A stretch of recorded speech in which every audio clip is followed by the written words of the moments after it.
നമസ്കാരം സാർ. നമസ്കാരം. കേരളത്തിൻ്റെ ചീഫ് സെക്രട്ടറി എന്നുള്ള രീതിയിൽ വളരെ തിരക്കുകൾക്കിടയിലാണ് സാർ ഈ സമാഗമത്തിൽ വന്നിരിക്കുന്നത്. ഏതായാലും അതിന് സമയം കണ്ടെത്തിയതിൽ ഞങ്ങൾ ആദ്യമായിട്ട് നന്ദി അറിയിക്കുകയാണ്. ഇപ്പോൾ എങ്ങനെയാണ് സാർ ഇപ്പോൾ കേരളത്തിൻ്റെ അന്തരീക്ഷത്തിൽ ചീഫ് സെക്രട്ടറി എന്നുള്ള രീതിയിൽ സാറിൻ്റെ ഒരു അവസ്ഥ, ഞാൻ അങ്ങനെ തന്നെ പറയണം, അവസ്ഥ എന്ന് തന്നെ പറയണം. ശരിക്കും പറഞ്ഞാൽ ഈ ചീഫ് സെക്രട്ടറിയുടെ ജോലി ഒരു പ്രത്യേക ജോലിയാണ്. നമുക്ക് പ്രത്യേകിച്ചൊരു വകുപ്പില്ല. അപ്പോൾ നമ്മുടെ സ്വഭാവം അനുസരിച്ചിരിക്കും നമ്മുടെ തിരക്ക്. അതാണ് എൻ്റെ. നമ്മൾ വെറുതെ ക്യാബിനറ്റിൽ പോയി ഇരുന്ന് ക്യാബിനറ്റിൻ്റെ സെക്രട്ടറി എന്നുള്ള നിലയ്ക്ക് കാര്യങ്ങൾ ചെയ്തെങ്കിൽ തിരിച്ചു വരികയാണെങ്കിൽ വലിയ തിരക്കില്ല. എന്നാൽ എല്ലാ വകുപ്പിലെയും എല്ലാ പ്രശ്നങ്ങളും ഇപ്പോൾ ശരിയാക്കി കളയാമെന്നൊരു വിചാരമുണ്ടെങ്കിൽ നമുക്ക് ഇരിക്കാൻ സമയം ഉണ്ടാവില്ല. എൻ്റെ അവസ്ഥ ഏറെക്കുറെ അതാണെന്ന് പറയാമല്ലോ. അധികാരം എന്ന് പറയുന്ന ഒരു അവസരം. അപ്പോൾ ആ ഒരു വിചാരമുള്ളതുകൊണ്ട് ഞാൻ ഓരോന്നും ഞാൻ തന്നെ സ്വമേധയാ മീറ്റിങ്ങുകൾ വയ്ക്കുകയും പ്രശ്നങ്ങളെ സങ്കീർണമാക്കി പിന്നെ പരിഹരിക്കാൻ ശ്രമിക്കുകയൊക്കെ ചെയ്തുകൊണ്ടിരിക്കുകയാണ്. ഈ മന്ത്രിമാരെയൊക്കെ ആയിട്ട് വളരെ നല്ലൊരു ബന്ധമുള്ള ഒരാളാണ് സാർ വർഷങ്ങളായിട്ട്. സാർ അങ്ങനെ എന്തെങ്കിലും ഒരു പദ്ധതിയോ അല്ലെങ്കിൽ അങ്ങനെ പറയുമ്പോൾ അവരെ പൂർണ്ണ സഹകരണം കിട്ടുന്നുണ്ടോ? എനിക്ക് രാഷ്ട്രീയ നേതൃത്വങ്ങളുമായി ഒരു കാലത്തും ഒരു പ്രശ്നമുണ്ടായിരുന്ന ആളല്ല. ഈ ഗവൺമെൻറ്റിനോട് പ്രത്യേകിച്ച് എനിക്ക് വ്യക്തിപരമായി പരിചയമുള്ള എല്ലാവരെയും പരിചയമുണ്ട്. ഈ ഗവൺമെൻറ്റിൻ്റെ ഒരു പ്രത്യേകതയായിട്ട് എനിക്ക് തോന്നിയത് നല്ല ആശയങ്ങൾ പറഞ്ഞിട്ടുണ്ടെങ്കിൽ അത് കേൾക്കാനും നടപ്പിലാക്കാനുമുള്ളൊരു സന്നദ്ധത. പിന്നെ മുഖ്യമന്ത്രി തന്നെ ഈ കാരുണ്യവർഷം എന്ന് പറഞ്ഞതുപോലെ അദ്ദേഹം ഈ മനുഷ്യ ജീവിതങ്ങളെ അടുത്ത് നിന്ന് അറിഞ്ഞ ഒരു മനുഷ്യനാണ്. അപ്പോൾ അതിനോടൊപ്പം നിൽക്കാൻ നമുക്ക് സന്തോഷമേ ഉള്ളൂ. കാരണം അതാണ് ഞാനും ഇത്രയും കാലത്തെ എൻ്റെ ദീർഘമായിട്ടുള്ള ഒരു സർവീസിൽ ഞാൻ എന്നും ആഗ്രഹിച്ചിട്ടുള്ളതും അങ്ങനെ തന്നെയാണ്. ഞാൻ നേരത്തെ പറഞ്ഞതുപോലെ ഭരണം അല്ലെങ്കിൽ അധികാരം ഒരവസരമാണ്. സാധാരണക്കാരനത് ലഹരിയല്ല, അതൊരവസരവും പലപ്പോഴും വലിയ ഉത്തരവാദിത്വവുമാണ്. അത് നമ്മൾ അങ്ങനെ തന്നെ കണ്ടിട്ടുണ്ടെങ്കിൽ നമുക്ക് അതിൻ്റേതായിട്ടുള്ള സാറ്റിസ്ഫാക്ഷൻ ഉണ്ടാവും. നമ്മളുടെ ജീവിതം കൊണ്ടും നമ്മളുടെ ചിന്ത കൊണ്ടും നമ്മുടെ പ്രവൃത്തി കൊണ്ടും നമ്മുടെ നിലപാടുകൾ കൊണ്ടും ഒരുപാട് പേർക്ക് ആശ്വാസം കിട്ടും. അത് ആണ് എനിക്ക് തോന്നുന്നത് ഭരണത്തിലിരിക്കുന്നതിൻ്റെ ഏറ്റവും വലിയ ഒരു നിർവൃതി എന്ന് പറയുന്നത് അതാണ്. എനിക്ക് സാറിനെ പറ്റി ഇങ്ങനെ പെട്ടെന്ന് തോന്നിയിട്ടുള്ളത്, ഇപ്പോൾ അടിസ്ഥാനപരമായിട്ടൊരു കലാഹൃദയമുള്ള ഒരാളാണ്, കവിയാണ്, എഴുത്തുകാരനാണ്, ഒക്കെയാണ്. അപ്പോൾ ഈ IAS ഉദ്യോഗസ്ഥനായി കുറേ വർഷങ്ങളായിട്ട് സാർ വർക്ക് ചെയ്യുമ്പോൾ ഇതിൻ്റെ ഒരു സമ്മർദ്ദം ഉണ്ടല്ലോ ശരിക്കും പറയണമെങ്കിൽ, അത് എങ്ങനെ അതിജീവിക്കാൻ കഴിയുന്ന ഒരു കലാകാരന് ഇപ്പോൾ ഇതിനെ അതിജീവിക്കേണ്ട കാര്യമില്ല. സമ്മർദ്ദം കലാകാരന് നല്ലതാണെന്ന് എൻ്റെ അഭിപ്രായം. ONV സാറിൻ്റെ ഒരു കവിതയില്ലേ, ഈ വലിഞ്ഞു മുറുകിയ നൊമ്പരത്തിൽ നിന്നാണ് നാദമുണ്ടാവുന്നത്, സംഗീതമുണ്ടാവുന്നത്. ഇപ്പോൾ തബലയാണെങ്കിൽ അതിങ്ങനെ വലിച്ച് അതിൻ്റെ മെമ്മറിയിൽ ഇങ്ങനെ കെട്ടിയിരിക്കുകയാണല്ലോ. ആ നോവിൻ്റെ ഒരു പിരിമുറുക്കമില്ലെങ്കിൽ ഒരു തന്ത്രിയിൽ നിന്നും നാദമുണ്ടാവുകയില്ല എന്ന് പറഞ്ഞിട്ട് ഒരാഘാതത്തിൽ നിന്നാണ് ശബ്ദം ഉണ്ടാവുന്നത്, സംഗീതം ഉണ്ടാവുന്നത്. സാറിൻ്റെ ഒരു കവിത എനിക്ക് ഓർമ്മയാണ്. എന്ന് പറഞ്ഞതുപോലെ നമ്മളിലൊരു കലാഹൃദയമുണ്ട് എങ്കിൽ ഔദ്യോഗികമായി നമുക്കുണ്ടാവുന്ന സമ്മർദ്ദങ്ങൾ ആ കലാഹൃദയത്തെ നശിപ്പിക്കേണ്ട കാര്യമില്ല, അതിനെ എൻറിച്ച് ചെയ്യണമെന്നാണ് എനിക്ക് തോന്നുന്നത്. ഞാൻ എന്നെക്കുറിച്ച് അവനവനെ പറ്റി അധികം പറയുന്നത് നല്ലതല്ലെങ്കിലും ഇങ്ങനത്തെ ഒരു പരിപാടി ആയതുകൊണ്ട് പറയാതിരിക്കാൻ നിവൃത്തിയില്ല.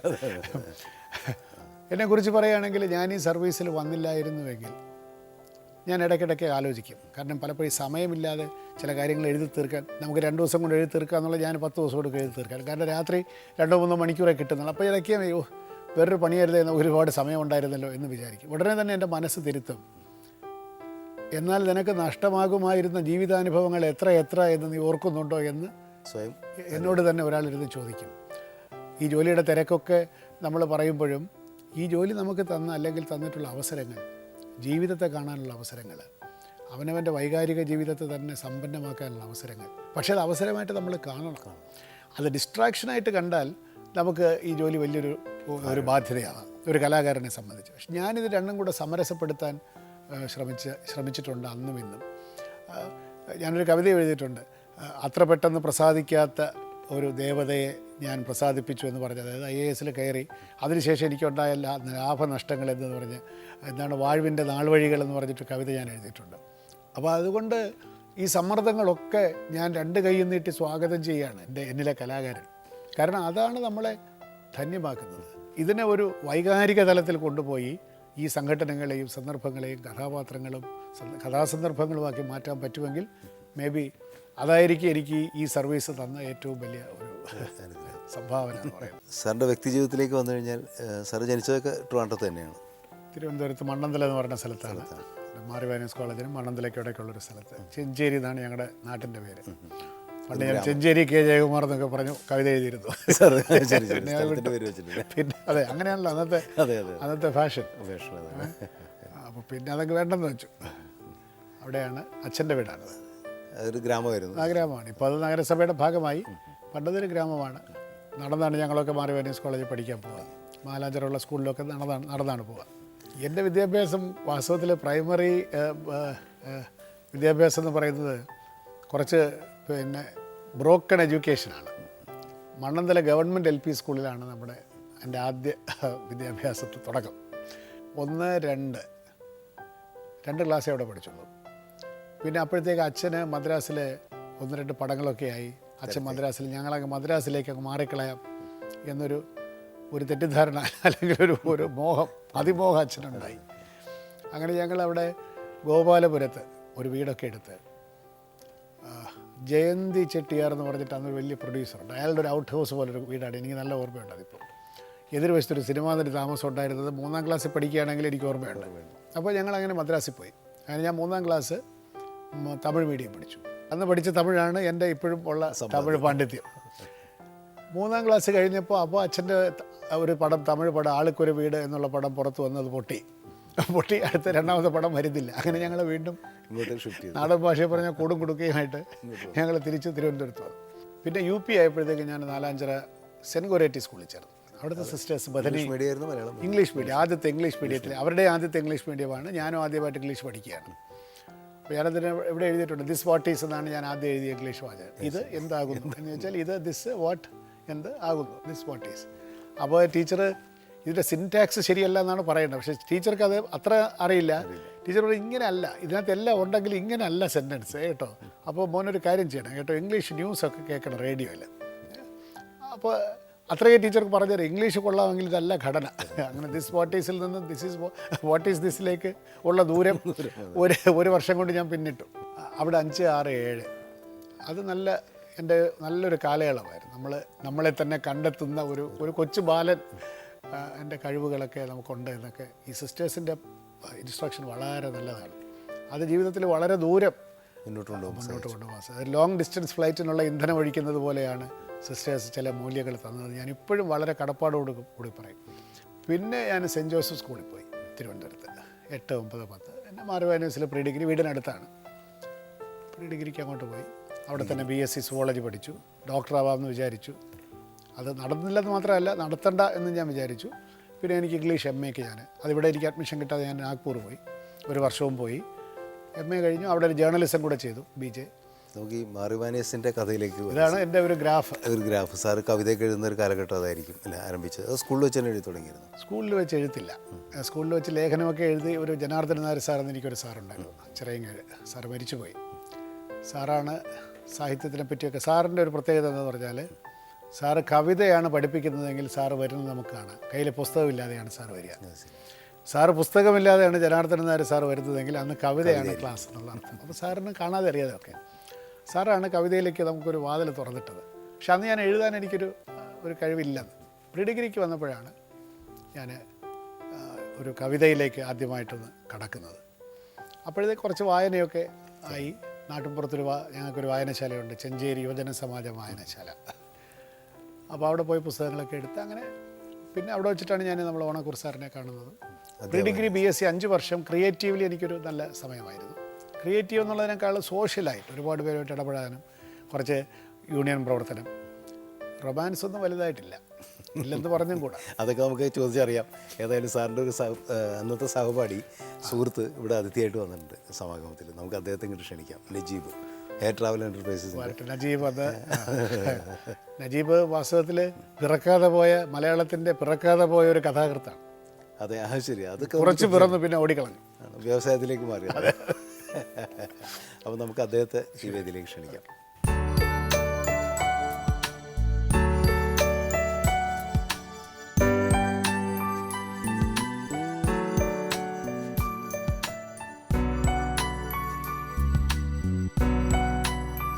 നജീബ് കുറച്ചു മുമ്പ് സമാഗമത്തിൽ ജോർജ് ഓണക്കൂർ സാറിൻ്റെ അതിഥിയായിട്ട് വന്നതാണ്. ചെറിയ ലോകമാണ്, ചെറിയ കുടുംബമാണ്. അല്ല, ഇപ്പോൾ ഏതായാലും മാറിവാനീസിൻ്റെ വിശേഷങ്ങൾ. മാറിവാനീസ് ഒരു വലിയ കുടുംബമാണ്, അറിയാം. അത് ചെറിയ കുടുംബമല്ല, ഒരു വലിയ കുടുംബമാണ്. മാരിവാനിസിൽ ഉണ്ടായ ബന്ധങ്ങൾ ഇപ്പോഴും എങ്ങനെ വളർന്ന് പന്തലിച്ച് വളരെ സ്ട്രോങ് ആയി നിലനിൽക്കുന്നു എന്നുള്ളതാണ്. മാരിവാനിയസിന് മാത്രമേ ഇങ്ങനൊരു സംഘടനയുള്ളൂ, അമിക്കോസ്. ബിക്കോസ് എനിക്ക് തോന്നുന്നു വേറെ ഒരു സ്ഥാപനത്തിലും എൻ്റെ അറിവിൽ ഇത്രയും ഒരു സജീവമായ ഒരു അലുമിനി അസോസിയേഷൻ. ഇപ്പോൾ ഈ അമിക്കോസ് അടുത്ത കാലത്ത് മാർ ഗ്രിഗോറിയസ് തിരുമേനിയുടെ പേരിലുള്ള വളരെ പ്രശസ്തമായിട്ടുള്ള അവാർഡ് ശ്രീ ജയകുമാറിന് നൽകി. കാര്യം അബ്ദുൽ കലാം മുതലുള്ള വളരെ പ്രശസ്തരായിട്ടുള്ള വ്യക്തികൾ നേടിയിട്ടുള്ള അവാർഡ് അതുപോലെ തന്നെ പ്രശസ്തനായ നമ്മുടെ സുഹൃത്ത് ജയകുമാർ നൽകിയപ്പോൾ ജയകലാം വലിയ സന്തോഷമായി. ഞങ്ങളെല്ലാവരും ആ സമയം ആ കാലഘട്ടങ്ങളിൽ ശ്രീ ജയകുമാറിൻ്റെ കൂടെ പഠിച്ച എല്ലാവരും തന്നെ ആ സമ്മേളനത്തിൽ, ആ അവാർഡ് ദാന സമ്മേളനത്തിൽ പങ്കെടുത്തു എന്നുള്ളത് അതൊരു നൂതനമായ ഒരു പരിപാടിയാണ്. കോളേജ് കാലഘട്ടത്തെ എങ്ങനെ ഓർക്കുന്നു ഇപ്പോൾ? ജയകുമാർ ഈ 5 വർഷം കൊണ്ട് കോളേജിൽ അങ്ങനെ വളരെ നിറങ്ങി നിൽക്കുന്ന ഒരു വ്യക്തിത്വമായിരുന്നു. എന്ന് പറഞ്ഞാൽ ഞങ്ങളങ്ങനെ വന്ന് പഠിക്കുമ്പോൾ ജയകുമാർ എന്ന് അറിയാം. പിന്നെ അപ്പോൾ ചെഞ്ചേരി ജയകുമാർ അങ്ങനെയാണ് അവിടെ അറിയപ്പെടുന്നത്. അങ്ങനെ അത് ഈ പറയുന്ന പോലെ എല്ലാം ഈ സ്ഥലത്തിന്റെ പേരോട് വെച്ച് ഇപ്പൊ ഞാൻ കഥ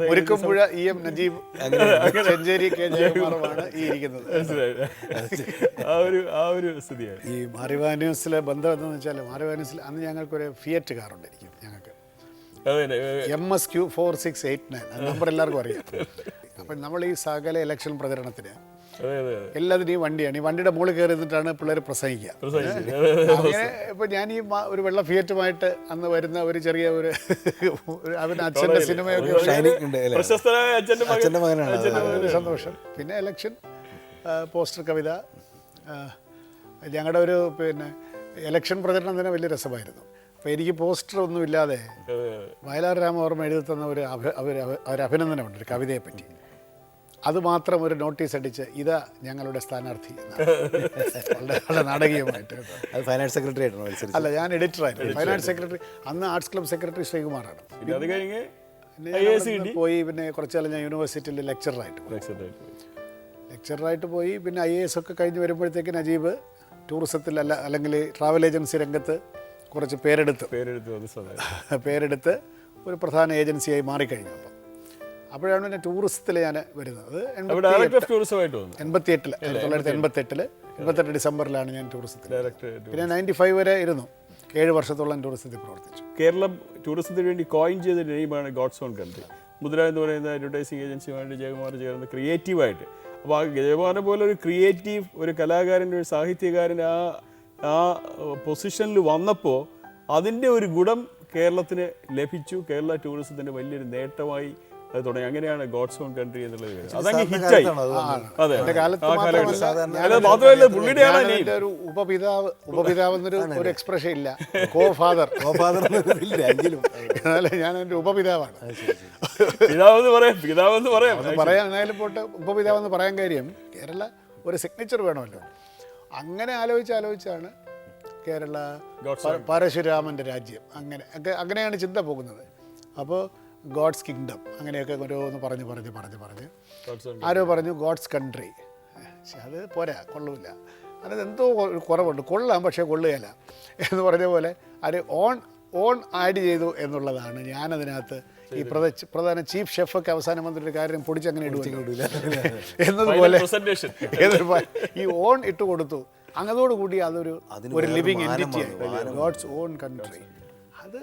അതാണ് ഞാൻ പറഞ്ഞത്, ഫാദർ എന്ന് ഞാൻ പറഞ്ഞതാണ്. പക്ഷേ പ്രൈവറ്റ് സെക്ടറിൻ്റെ ഒരു റോൾ, അല്ലെങ്കിൽ ഈ ബിസിനസ് ടൂറിസം എന്ന് പറയുന്ന ഒരു പ്രൈവറ്റ് സെക്ടർ ഓറിയൻറ്റഡ് ആണ് എന്ന് ഗവൺമെൻറ്റിൽ ഇരിക്കുന്ന ഒരാൾ മനസ്സിലാക്കുകയും ആ ഒരു റിലേഷൻഷിപ്പ്, അതായത് കേരളത്തിൻ്റെ സക്സസ് സ്റ്റോറി എന്ന് പറയുന്നത് ടൂറിസത്തിൽ പ്രൈവറ്റ് സെക്ടറും ഗവൺമെൻറ്റും തമ്മിലൊരു പാർട്ട്ണർഷിപ്പാണ്.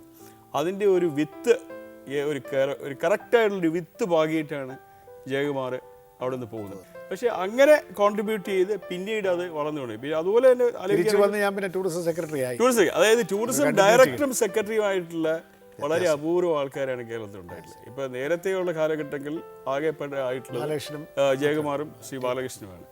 ടൂറിസം ഉണ്ടാക്കിയ ഗുഡ് നെയിം കൊണ്ടാണ് എൻ്റെ അഭിപ്രായത്തിൽ ബാക്കി IT ആയാലും ശരി, ബാക്കിയുള്ള ഹെൽത്ത് കെയർ ആയാലും ശരി, മെഡിക്കൽ ടൂറിസം ആയാലും ശരി, അങ്ങനെ കണക്റ്റഡായിട്ടുള്ള പല സെഗ്മെന്റിലേക്കുമുള്ള വികസനം കേരളത്തിൽ വരാനൊരു കാരണം എനിക്ക് തോന്നുന്നത് ടൂറിസം തന്നെയാണ്. നമുക്കൊരു മേൽവിലാസം തന്നുള്ളത്. പിന്നെ IT നമുക്കിപ്പോൾ കുറച്ച് ഉണ്ടായി വരുന്നുണ്ട്. ഇനി എനിക്ക് തോന്നുന്നു അടുത്തത് നമുക്ക് ഒരു മേജർ ഇൻവെസ്റ്റ്മെൻറ്റ് ഡെസ്റ്റിനേഷനായിട്ട് വരും ഇവിടെ, സംശയമില്ല. ഒരു ഔദ്യോഗിക ജീവിതവും കലാപരവും സാഹിത്യപരമായ ഒരു അല്ലാത്തൊരു ജീവിതവും, പിന്നെ ഏറ്റവും സുഹൃത്തുക്കളെ എന്താണ് ഏറ്റവും ആ സുഹൃത്ത് ബന്ധം എപ്പോഴും നിലനിർത്തി പോകുന്ന ഒരു സമീപനവും ജയകുമാർ നടത്തി എന്നുള്ളത്, അത് ഇപ്പോൾ ചീഫ് സെക്രട്ടറി ആയ പൊസിഷനിലും അല്ലാത്ത പൊസിഷനിലും ജീവിതത്തിൻ്റെ ഒരു സിംപ്ലിസിറ്റിയാണ് എനിക്കുള്ള ഒരു ധനമായിട്ട് എനിക്ക് തോന്നിയത്. കാരണം ഞാൻ ഒന്നിൽ നിന്നും അങ്ങനെ പ്രതീക്ഷിക്കുന്നില്ല. എന്തെങ്കിലും ഇപ്പോൾ ഇന്ന ജോലിയിലിരുന്നാൽ എനിക്ക് ഇന്ന നേട്ടങ്ങളും ആനുകൂല്യങ്ങളൊക്കെ ഉണ്ടാവും, അങ്ങനെ ഒന്നും പ്രതീക്ഷയില്ല. ഏത് ജോലി തന്നാലും ചെയ്യാം. എനിക്കാണ് ആ സിംപ്ലിസിറ്റി സാറിന് ഉണ്ടായത് അച്ഛനിൽ നിന്ന്. അപ്പോൾ നമുക്കിനി അച്ഛനിലേക്ക് വരേണ്ടതുണ്ട്. സിംപ്ലിസിറ്റി നജീബ് ഇവിടെ വന്നതിൽ അതിയായ സന്തോഷമുണ്ട്. എനിക്കും വരാൻ കഴിയാൻ വളരെ സന്തോഷമുണ്ട്.